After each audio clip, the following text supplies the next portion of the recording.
Welcome, my name is Tom Fels. I am a proud South African, a passionate traveler, and someone who believes in the power of travel as a force for good in the world. Over the course of the next 40 minutes, we are going to be exploring the world of transformational travel, and I'll be sharing with you some ideas and ideals, as well as some facts and figures to help you think about how we reshape travel and what it can offer humanity in the post-COVID-19 era. So if you allow me to share my screen, I think we're going to get straight into it. Now, this idea of transformational travel really blends the worlds of philosophy, humanity, and business in the sense of travel. And what it is offering, in my perception, is an opportunity to create a sustainable vision for the future of tourism as a whole, but particularly in this context, for luxury tourism. And why I'm so interested in this world of transformational travel is because my business, Anamarum, really seeks to help leaders in their own business transformations and help them create a future that we all want to be part of. What does that mean? It means it's a future where businesses are successful, but people are valued and the environment is treasured. And as part of this mission, we are partnered with the Global B Corp movement as the Southern African representative, and a subset of that is actually B Tourism. And for that, we are the representative for Middle East and Africa. We're also an ally of the Transformational Travel Council, and I hope to be bringing some of that insight to the time that we're going to be sharing together.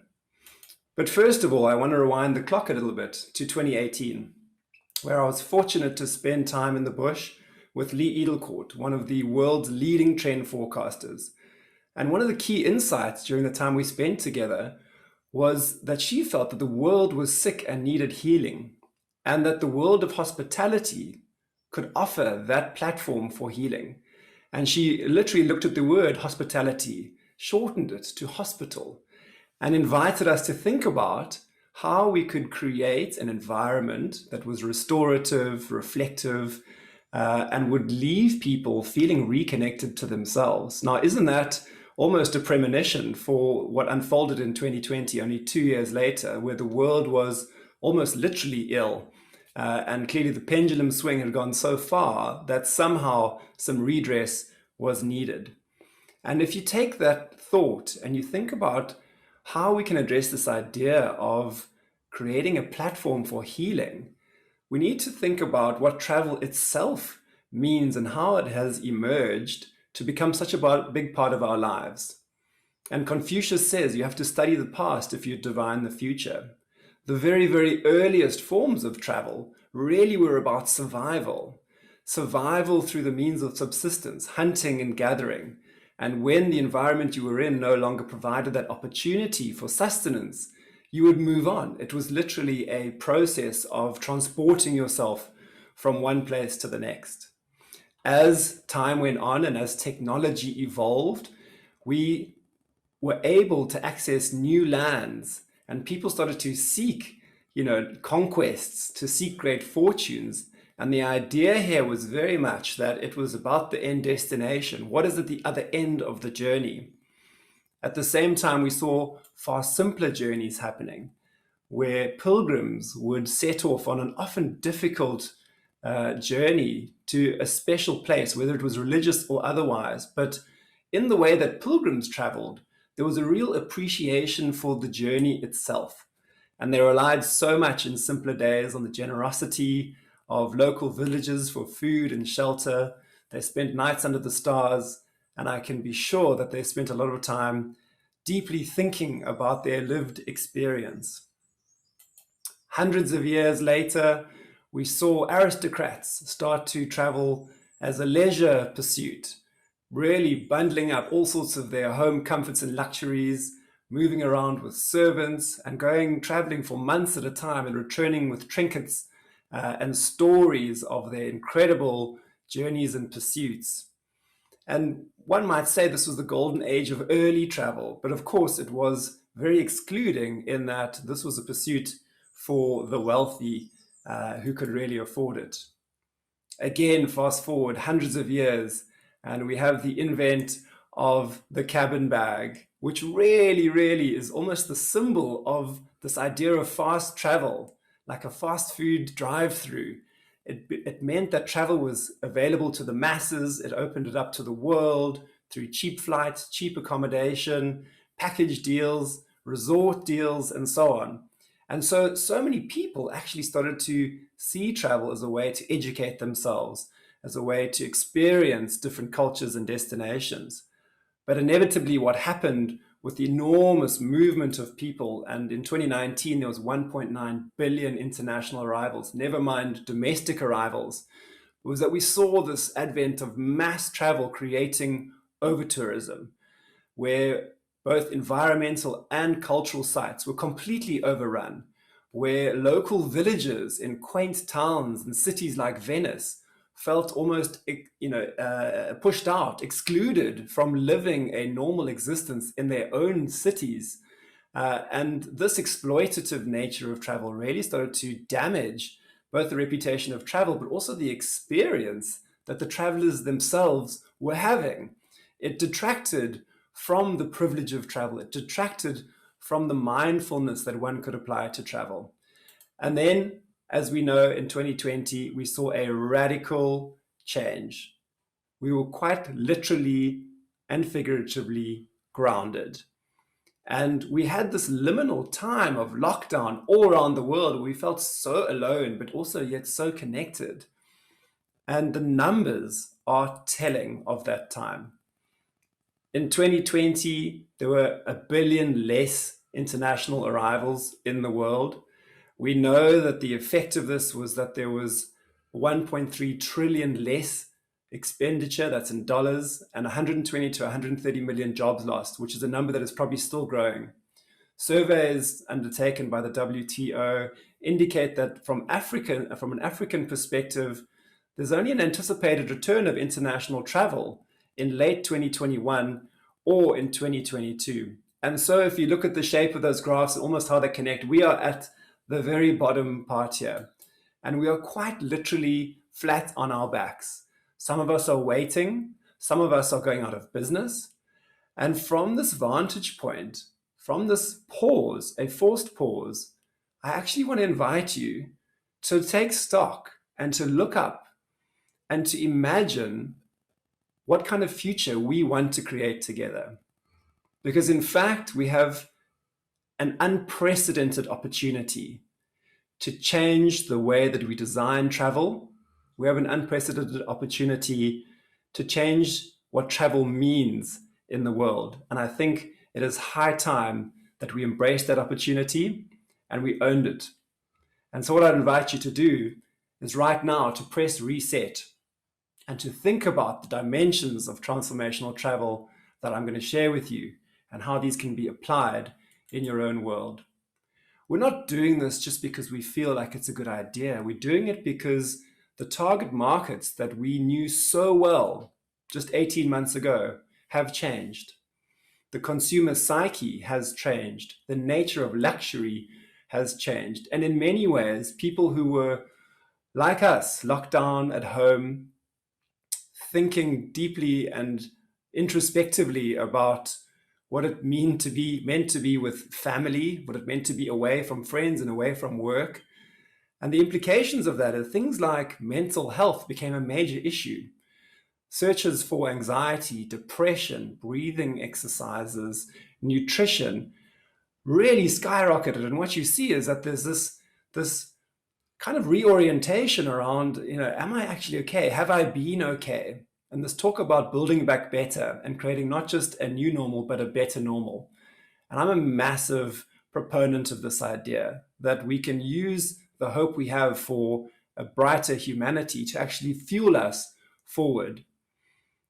Of course, during this time, our idea of material luxuries changed. In fact, freedom could well have been our greatest luxury that was taken away from us.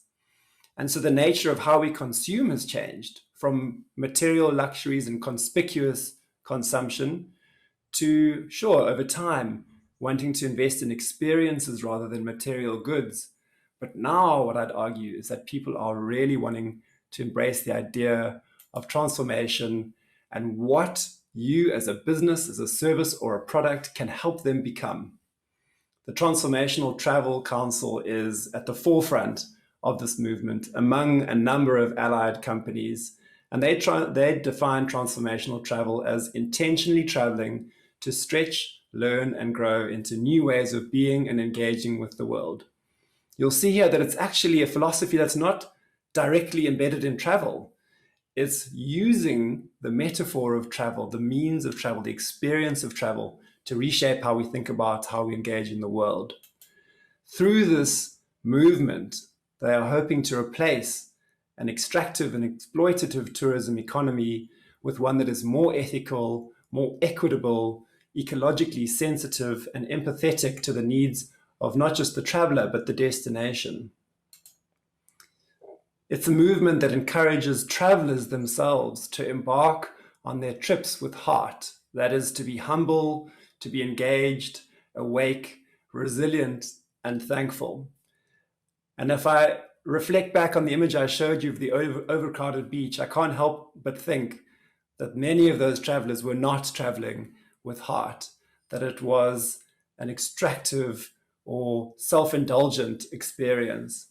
And then I asked the question, was it a rich experience? And I'll leave you to figure the answer. The Transformational Travel Council really has embraced this idea that was created by Joseph Campbell of the hero's journey. And if you apply thinking about different components of the journey, you can really start to see how you can shape an experience that's not just about wheels up to touchdown, but actually about a journey starting earlier than departure and ending long after someone is back in their own context by actually imparting and applying the knowledge that they've extracted from their trips to their lived experience. If you're not familiar with the hero's journey, effectively the traveler on top could be anyone in a normal situation that is called to adventure for some reason. It could be because they are seeking enlightenment. It could be because they are have experienced some great trauma. And I think, to be fair, we've all experienced a great trauma.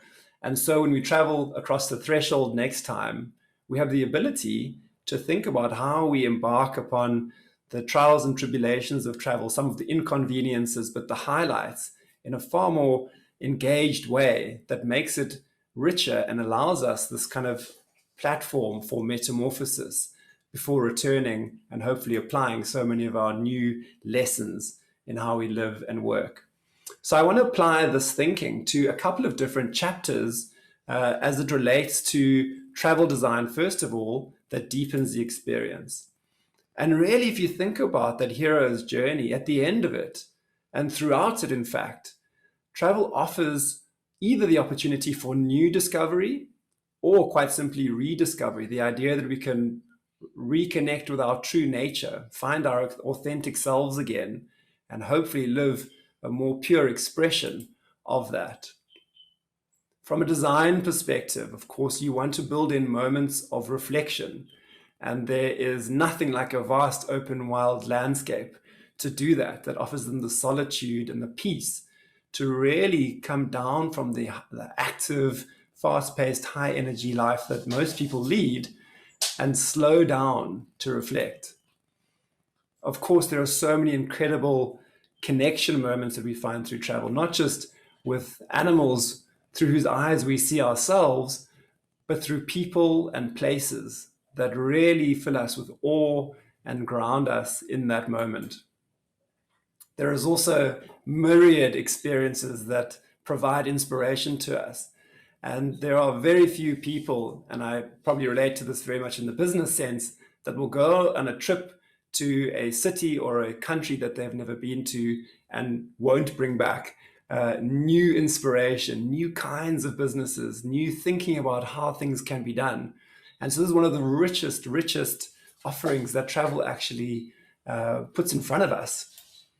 And finally, direction.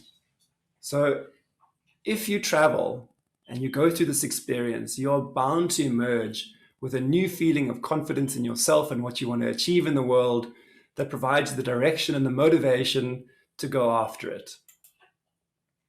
From an experience perspective, so that is from a travel design perspective, how do you create those moments of reflection, connection, inspiration, and direction. But now, as an operator, how do you reimagine guest experience and experience design to create these immersive moments? And really, it's starting to rethink everything. So, for example, food often is just fuel for the body. But if we think of elevating food to the notion of nourishment, and that it can be an engaging experience that celebrates local ingredients and celebrates the seasonality of the place, we can see that food can become a moment around which people congregate and are nourished, not just physically, but also emotionally, and they can delight in that experience.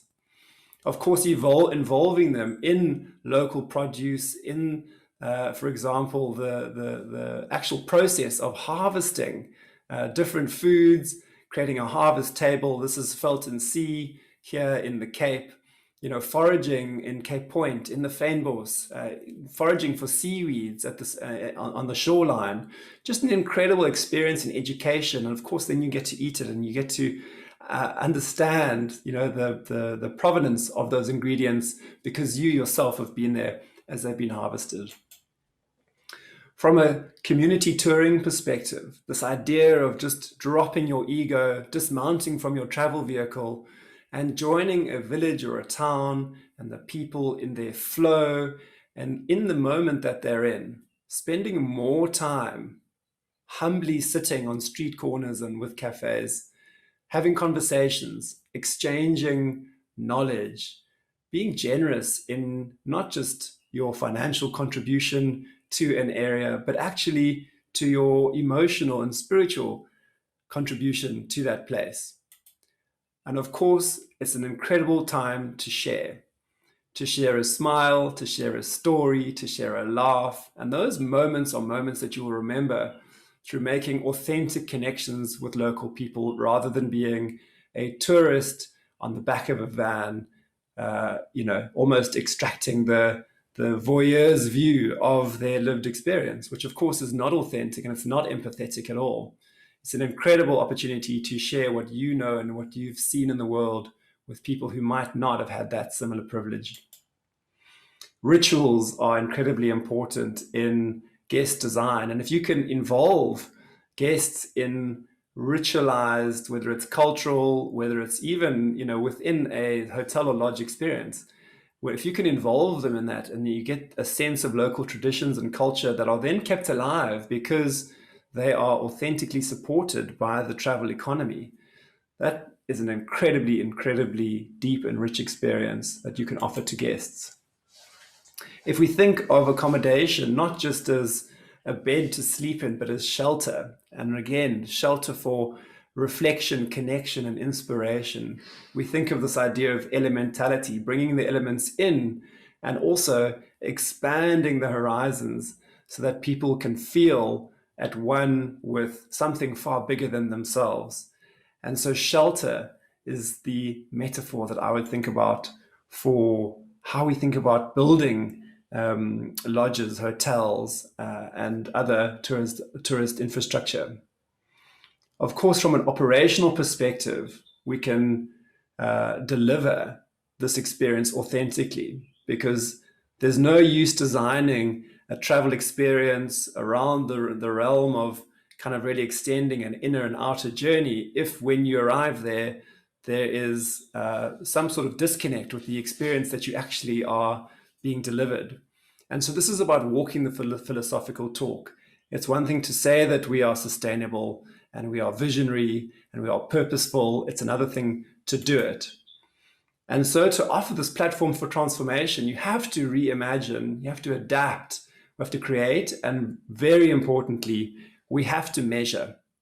We have to measure because that's the way we hold ourselves accountable and the way we can tell whether we are improving in creating a positive impact in the world. Of course, we have a blueprint for this, and businesses, no matter how big or small, can all contribute to the UN Sustainable Development Goals. I know they feel lofty at times, but I can assure you that you'll find the goals that reflect the kind of business that you are and the situation that you're in, and you can really chip away at making a contribution which becomes a a global aligned contribution. There are businesses all over the world contributing to the great challenges of our time. From a measurement perspective, bee tourism is an emerging movement grown out of the global B Corp certified companies. There are 3,800 global B Corps around the world, and these companies are certified through independent verification to meet the highest standards of social and environmental performance, accountability, and transparency. And while they operate over 150 industries, travel and hospitality and tourism certainly is one that is growing and is attracting a lot more interest because of the fact that so many operators and owners are emphasizing the need to be sustainable and to need to be contributory. The impact assessment that backs the B Corp certification looks at 5 different components: governance, your workers, community, the environment, and your customers. And each one of those has a number of questions and metrics that you are questioned on, and you have to meet a threshold to become a B Corp. And so this is really stepping up the identity of your organization. It's not simply something you register for, but it is something that you become. And it's something that is very strongly embodied in the idea of transformational travel, and of course represented by the bee tourism movement. And I want to take some of that thinking around sustainability and just layer it through the experience of building and operating a hotel property. First of all, you have to think about what you have in your surrounds. How can we reimagine in a very high design way natural raw materials that are abundantly available around us? And even in doing so, create really memorable expressions of the landscape, of the environment, and of the time. I think some of the simplest raw materials offer us some of the greatest opportunities for beauty in creativity and design. And some of the most attention-grabbing lodges and hotels that have been built over the past 5 to 6 years really do embody this idea of being embedded in a local landscape. This is Busati Lodge in Rwanda. And this incredible structure is Azulik Ume. It's in or just close to Tulum in Mexico. And what's remarkable about this build is that, particularly as is represented on the left, they built an entire citadel in the jungle without cutting down a single tree, if you would believe it. And they've actually allowed the trees to grow through the building so that it is one experience. Azulik Tulum, which is the other property in this portfolio, now has the highest Instagram following in the world. And it's no surprise to me that that is the case, because they have used natural ingredients in such an authentic and beautiful way that it really is a signature for design of the future. One might ask whether this can be replicated in a city hotel. And the answer is yes. This Jumeirah Hotel in Frankfurt has beekeeping on the roof, and the honey from the bees becomes a signature moment in the F&B experience for guests. So there's no question that you can translate sustainability into a city experience. Of course, it might be more difficult, but you can pick your moment and you can really, double down on it. We've talked about alternative energy for so long, and it's high time that the alternative became the standard, particularly in the hotel industry, because of the nature of the power consumption, as well as this notion of recycling, reducing, and reusing. So gone are the days of plastic water bottles in rooms and on drives and city experiences. We need to be rethinking how we supply glass or reusable aluminium bottles to our guests, and of course still have a rigorous recycling program on site. And that is something that, again, is measured by the EB impact assessment. And we measure the reduction in water usage, measure reductions in waste to landfill, and so on. Diversity is also a massive topic in the tourism industry, and here in South Africa, with the introduction of the Tourism Equity Fund, we're really trying to stimulate the advancement of local ownership in business and local representation in business, because the diversity of a place is best represented by its people. And so where you get your staff from and how you train them is so significantly important in the experience that the guest has, in the stories that these people can tell, in the way that they can be ambassadors for their properties, and the way that they can create positive community support for the initiatives that are undertaken by the lodge or by the hotel. And beyond that, of course, we have myriad experiences that we can get involved with, not just from a tourism experience perspective, but also from a support perspective. We have local communities where children are being uplifted through sports. We have anti-poaching scouts and canine units. We have reforestation and alien clearing, and we have eco-education. This is really where you get to the depths of the kind of customer experience that is not just transactional, that you can involve them in these human and natural stories, and that they themselves can impart something or get involved and deliver value back to the places that they are visiting.